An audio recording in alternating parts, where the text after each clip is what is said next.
And hello everybody, welcome back to British Stand. So after yesterday's announcement that of course Labour would be U-turning on the winter fuel payments, certain few Labour MPs of course did the rounds, and I've got a great clip, and it's a heads up, it's excruciating to watch because the Labour MP James Murray is directly called out for lying about the economy. Nobody believes Labour anymore, and even Sky News, yes, Sky News are even fed up with their constant lies, and this Sky News host actually calls him out. So in today's video, we're going to be watching and reacting to this, but as always guys, please do hit the like button and hit the subscribe button for more British content. Let's have a watch of this. Why have you made this decision today on winter fuel? Well, we've taken this decision because we recognise that last year we took a tough but correct decision to respond to the fiscal inheritance we had as a government. We took urgent action to steady the public finances. But since then, we've had a situation where the public finances are now on a firmer footing. The economy's been growing. There's a lot more to do in terms of the economy, don't get me wrong. I'm not saying we're out of the woods now. There's a lot more to do in the economy. But we're in a position now where listening to people and hearing what they're saying about the threshold of means testing for the winter fuel payment, we can now respond to that by saying, OK, we agree on the principle of means testing. I think most people in the country agree on the principle of means testing, but it's time to raise that threshold. I really don't say this lightly, but I just don't believe that is the truth for why you've reversed this policy. You say that the economy is on a firmer footing. You say that the economy's been growing. The growth forecasts have got worse since you announced the policy on winter fuel. Debt has gone up. It's just not true. Won't just hold your hands up and say, we've got it wrong. You know, the public reaction to this has shown that people are really unhappy with the policy. No, there's a really important point here, which is that we can only take this kind of decision that we're taking around raising the threshold because the economy is in a better place. No, I'm not saying that's exactly what... Well, that's what I'm coming back on. You announced this policy in July. In October, the budget growth was predicted to be 2% this year. In March, the OBR halved that to 1%. Since then, Trump, tariffs, it's all got worse. So that's what the OECD has said. It's just not true. If you look, Sophie, the first quarter of this year, we've had the fastest growing economy in the G7. In terms of the long-term forecasts from the OBR over the rest of this Parliament, the OBR have increased growth over the course of this Parliament because of some of the reforms we've made. We've had 4 interest rates cuts, but that has meant that because we're listening to what people have been saying about the threshold that we decided last year for winter fuel payment. Why don't you just be up front and say, we have been listening to what people have been saying about the threshold? That's the truth, isn't it? Well, we absolutely have been listening, but the point I'm making, and it's an important one, is that the growth is halved, so that's why you're in a firmer footing. It just doesn't make any sense to me. We're only able to take these decisions because the public finances are in a firmer position, and so we've taken. You don't believe that. Absolutely. Look, we had to take it. But you don't believe that. I don't believe you believe that. You're a clever man. The growth forecasts have been halved. Since then, look at the global picture. Look at Donald Trump. Look at tariffs. No, look, it's on a worse footing. I'm not blaming you for it. I'm just saying that is the truth.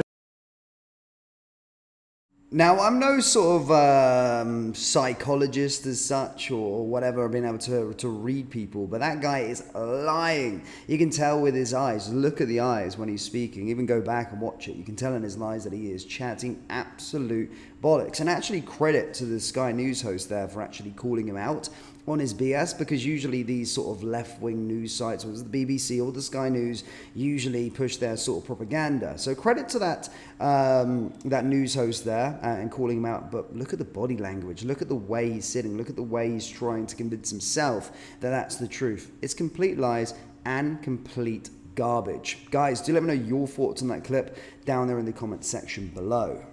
In other news, the government has paid migrants £53 million to voluntarily leave the country over the past 4 years, new data reveals. The payments were made through the government's voluntary return scheme, which offers migrants up to £3,000 as an incentive to return to their home countries. The scheme also covers flight costs. A total of 13,637 people accepted assisted returns between 2021 and 2022. 2024, with numbers rising sharply from 2,179 in 2022 to 6,799 in 2024, according to Home Office data obtained by The Independent. Government procurement data shows the Home Office paid prepaid payment solutions littered £53,894,226 from 2021 to February 2025 to administer the Voluntary Assisted Returns Programme. Under the scheme, failed asylum seekers, confirmed victims of modern slavery, rough sleepers, and those with medical conditions